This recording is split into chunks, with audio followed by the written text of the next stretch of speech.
Të nderuar teleshikues, përshëndetje. Unë jam Roland Qafoku dhe ky është emisioni Dekalog.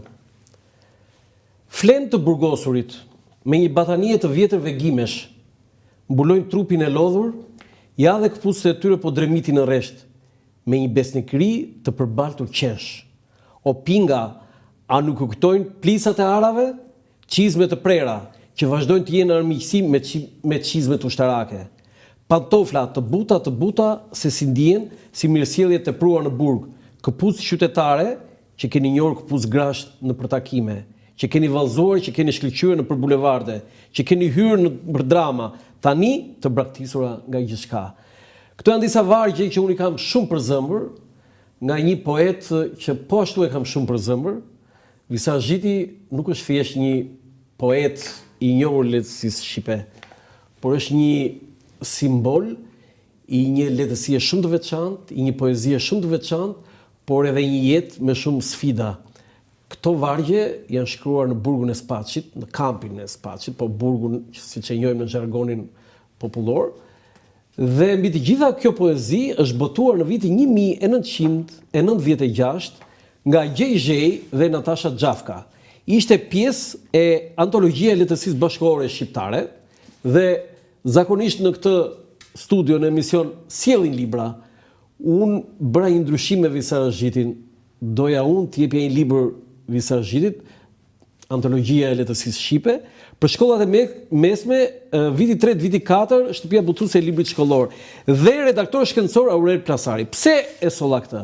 Kjo është antologjia e parë që mbas daljes në burgu u vendos Visazhiti. Ne nuk e njihnim Visazhitin. U kishim dëgjuar për Visazhitin, ta themi tros deri në 90 në thënjishin.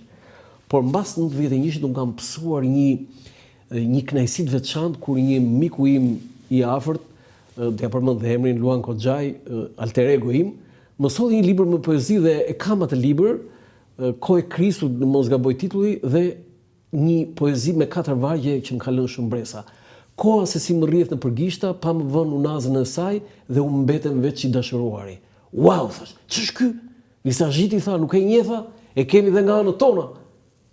Nga anët tona, thash unë, ne kemi poet si Xhevaj Spaiu, po Visazhiti thash, e përpiva jo lexova dhe aty jam mrekulluar. Pastaj sigurisht që jam njohur me poezitë e Visazhitit, si shumë lexues të tjerë, jo vetëm unë. Dhe pastaj kam pasur kënaqësinë ta takoja dhe ta njihja vetë Visazhitin. Sot kam kënaqësinë të zhvilloj një intervistë jete edhe për krimtarin e tij, i ardhur posaçërisht nga Shtetet Bashkuara të Amerikës për disa punë që vjen her pas here, por me premtimin që do më vinte në studio. Visazhiti, të jam shumë i njohur që je sot në emisionin Dekalog këtu në Dritare TV. Edhe unë ju falenderoj për ftesën, për bisedën e bukur që parashtruat. I ndjek zhvillimet këtu, intervistat tuaja, bisedat, si shumë çka dhe më vjen mirë, jam i emocionuar, vërtet. Duke si një shprehje kortezie, kjo jam i emocionuar, se e themi shpesh, por vërtet jam i emocionuar, aq më tepër që ju e filluat me poezi, është gjëja më e lartë në një bisedë, kur ajo shkon në lartësinë e poezisë. Tamam, siç e thatë me antologjinë Maja e Qelur. Dhe ato vargje që lexuat janë nga libri im i parë, Kujtesa e Ajrit, dhe ajo është poezia e parë me cilën çelet ai libër. Kujtesa e Ajrit, po, jo Kujtesa e Ajrit. Po. Tani, pyetja e parë, kjo antologji që u bë nga, do të thënë, një njeri i madh, një emër i madh, Gjeri Zhej. Kjo ishte antologjia e parë që ju jeni përfshirë. Jam i saktë? Besoj po. Në letrat shqipe po. Dhe Natasha Xhafka, do të dy autorësi. Aurel Plasari, redaktor. Po, janë pesha të rënda, Aureli është një nga personalitetet më të shqiptare të letrave shqipe, kritik, shkrimtar, përkthyes, historian, është i veçantë, duhet dëgjuar dhe duhet dashur. Patën një ndjesi të veçantë kur e pekët botuar? Por natyrisht ishte një arritje i dënuar për poezi, i dënuar të mos jesh, dhe befas emri gjendet në një antologji krahas të tjerëve. I sapo dalë në burgu? Po, ishte një kumt shumë i mirë, një mesazh që Shqipëria po ndryshon, Shqipëria po i do të gjithë biteve pa i ndarë. Shumë e bukur kjo. Dhe pastaj sot ti nuk je në po themi në galerinë e personazheve në tekstet e shkollave të mesme.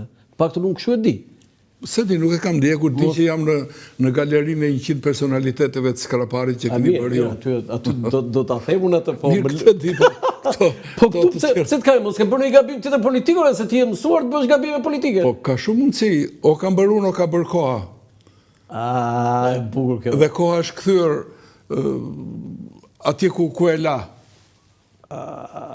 Nuk di ç'të them. I nderuar ju hulumtoni dhe gjeni. I nderuar zoti Zhiti, këtë bisedë do ta alternojmë edhe me disa fotografi dhe baza e gjithë kësaj interviste do jetë historia juaj e krijimtarisë, po edhe jeta juaj. Unë e thash në fillim të emisionit, është një jetë plot sfida. Ndonjëherë them Zoti i bekon disa njerëz duke u dhënë disa i jep një fuqi që nuk e shpjegon dot, por ti ke kaluar vështirësi nga më të ndryshmet. Kjo është familja juaj? Po, kjo... Mund të tregosh çik? Ti kush je këtu? Unë jam, domethënë po e marr. Po mera. Në mes është nëna ime. Mamaja, si quhet mamaja? Resmia. Resmia nga ishte? Nga Kolonja. Nga Kolonja. E Ersekës, po. Nga Kolonja, nga cili vend? Nga cili fshat? Selenica e Ersekës. Selenica e Ersekës, po. Në të djatën tonë është Imat. Lart, po, babai, Hekurani. Po, Hekurani. Një personalitet tjetër, po. Në të majtë është Xhaxha im. Si quhej? Ahmet, po. 2 vëllezër nga Skrapari, njëri me nacionalistit dhe tjetri me partizanët. Nga një familje. Do të thënë, nga një familje ishin dhe partizan, edhe? Edhe me ballin kombëtar. Edhe me ballin, po nga një familje, madje meqense e prekëm këtë çështje, po. Kur takojnë një rrugës si që shkonin monopateve, Skrapar, këtej, dhe takojnë pasarsin pinjollin e famshëm të frashërlinjve Mitat Frashërin, po? Dhe i thonë, po, Ahmeti sikur kaloi andej, domethënë nuk është nga ne. Po? Edhe përgjigja e Mitat Frashit, rëndësi ka që lufton për atë dhe unë tha, nuk ka rëndësi në çkra. Domethënë Ahmeti ishte me partizanët. Me partizanët, po. Dhe Mitat Frashi tha, rëndësi tha ka që lufton. Për atë dhe tha, nuk ka rëndësi ku shkon. O, sa fjali e bukur kjo. Ndërkohë këtu mungon se në këtë kohë ishte i pushkatuar, i vrarë, i vdekur në burg, nga torturat. Vllai i tyre më i madh, Max Zhiti, mësues që hapi shkollë në Skrapar në shtëpinë e tij, në fshatin e tij. Në Mëlov. Po? Hapi shkollën. Atë e pushkatuan, Nuk u pushkatua, por mbaroi në burg nga torturat. Diq atje. Në torturat. Tani, plaku këtu kush është? Kjo është gjyshja ime, nëna e babait. Gjyshja, po. Ky është vllai im i madh. Po. Në krahët e gjyshës jam unë. Je ti ai bebi aty, ë? Do të jesh diku 1 vjeç, besoj. Unë nuk e mbaj mend gjyshen. Nuk e mbaj mend gjyshen. Nuk e mbaj mend. Ai gjyshi. Ndërsa ky është gjyshi babait. Si quhet gjyshi? San. San? Po. Po. Ai ishte lindur rritur në Mëlov ai. Po, ishte Skrapalin 100 karate. Po, ai fëmia aty. Tjetri është vëllai im i mesëm. Domethënë jemi 3 vëllezër. 3 vëllezër. Ku keni dalë këtu? Kjo është në Durrës, në Durrës, ë? Kur ne banonim në Durrës. Po. Se babai dhe për ndiqej. Do të pyes për babain. Foto tjetër, sepse kam një kështu të veçantë për babain. Tani ky është fshati Mëlov. Po. Sa herë ke shkuar atje? Nuk vjen zor ta them vetëm një herë. Vetëm një herë. Dhe çfarë bëre që vetëm një herë? Vetëm një herë ne kishim një veprimtari me një grup italianësh në Çorovod, me një skrapali tjetër nga Milanoja, dhe unë u shkëputa me poetin tonë Xhevair Spahiu. Me Xhevairin, ë? Dhe në ato rrugë, në ato monopate shkoj në fshatin e prindërve të mi, dhe shkoj në... Jo, ti ke vajtur në fshatin tënd? Po, në fshatin tim. Mos e thuaj të prindërve të mi. Mirë, për ta bërë më të fortë, më me rrënjë. Dhe shtëpia sistema. Sistema? Gërmadh. Në cilin vit ishte? Po, do më thënë, duhet këtë qenë 99, diçka e tillë. Vetëm gërmadh. Dhe ti çfarë bëre? Vetëm gërmadh. Po? Unë e dija nga historitë familjarëve që ka qenë një shtëpi me 3 kate, me kul. Qere madhe. Vinin, do më thënë, ata që kalonin andej, bujtinin aty, futeshin me kuaj në shtëpi, kishte kul, si që thoshin ajere, ato topilat e famshme që i thot skrapari, lumë, shkolla, po. Dhe shtëpia ishte për gërmadh, një fqinj aty matan i lagjes, kishte shkëputur një gur të madh për kujtim nga shtëpia e bashkëfshatarit të tyre që kishte aq pranë dhe kishin kaluar aq mirë me mbiemrin Kalemi. Dhe unë kudo që të vete ta këtë gur do ta marr, kudo, nga çezma që kishin aty. Unë mora gur nga shtëpia? Nga shtëpia. I more? I mora. Ku i vendose, ku i... Tani kam edhe në shtëpinë time, në Tiranë dhe atje ku kam ikur. Në Amerikë? Kam copë za gur. Ke gur, dhe më dhe nga Mëllova, nga Skarpari, pse i more?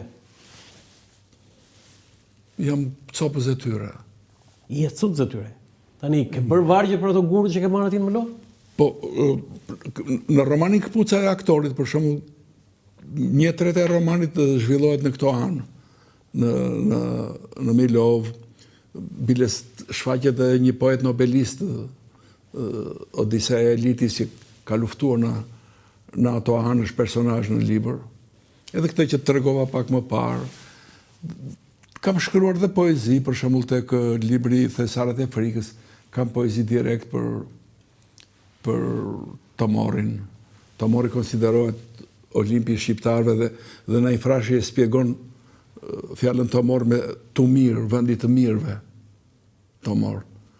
Dhe konsiderohet si Olimpi shqiptarëve, madje aty ishin perëndit dhe mërguar në Olimp pastaj, sipas mitologjisë. Ishin aty perëndit? Në fillim ishin në Tomor. Kjo është çudia, është siç mund të themi mërgjimtarëve sot pse ike. Nuk e di pse ikën nga Tomori. Sa e bukur kjo. Po pse a perëndit që ikën ishin pararendse të emigrantëve? Po, derisa emigrojnë perëndit, edhe njeriu pastaj sipas tyre, sipas fatit që shënojnë ato, na ndodh dhe televizim. Do të thënë ti vajte me Xhevais Pahiun këtu. Po, tani bashkë. Një vend i tillë, tani mund të ketë një shpjegim, po unë do të pyes që një vend malor, sigurisht i bukur, sigurisht me Tomorin dhe nxjerr dy poet, Xhevais Pahiu dhe Visazhiti. Tani, ç'është ky vend? Pak më tutje janë frashëllinjt. Ç'është ky vend që provon? Edhe ata, edhe Sami Frashi e shpjegon që të parët e tyre prandaj lëvizën nga Gramshi Tomorit, i Tomorizës. Po pra, nga Tomorisa, nga Gramshi Tomorizës, dhe ata e ka sankcionuar, e ka lënë të shkruar mbi ta Frashi, e ka mbyllur ai diskutimin. E thot dhe Sami Frashi. Po dhe Samiu. Akoma më. Po dhe Samiu. Po flas që gjyshi të vëllezërve Frashi ishte nga Skarpari, nga Tomorisa, nga Gramshi. Lëvizëm. Tani ç'është kjo prodhimtari? Aty muza është Tomori aty, çka ka aty? Tani na i Frashi është ati i poezisë rilindase shqipe, jo më kote quajnë dhe Shqipëri bërsi dhe gjuhë bërsi. Është si thua perëndi shpirtërore e poezisë shqipe dhe ai ishte frymëzim dhe pararendës i të gjithë poezisë.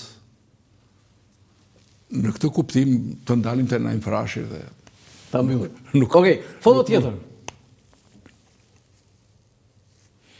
Janë prindërit e mi. Kjo është fotografia e martesës së tyre. Di që është bërë në Korçë. Në Korçë, ha? Po. Po pse bën dasmë në Korçë? Patjetërisht duket ishte studio fotografike. Foto është bërë në Korçë, jo dasmë. Foto, foto, ja. Dasmë është bërë si thua në Kolonjë dhe në Skrapar. I kanë sjellë me kuaj, po. Për foto e kanë pasur afër. Kanë shkuar në Korçë, kanë bërë këtë foto.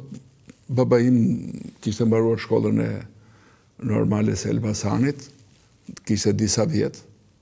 Ndërsa i më kishte bërë shkollë private, do të kishte mësuar me një mësuese, po, me një mësuese private. Jo, me një mësuese private. Me mësuese. Po, jo në shkollë, kështu dhe. Jo shkollë tradicionale, do. Po. Okej, foto tjetër se këtu kemi do flasim për martesë në kohë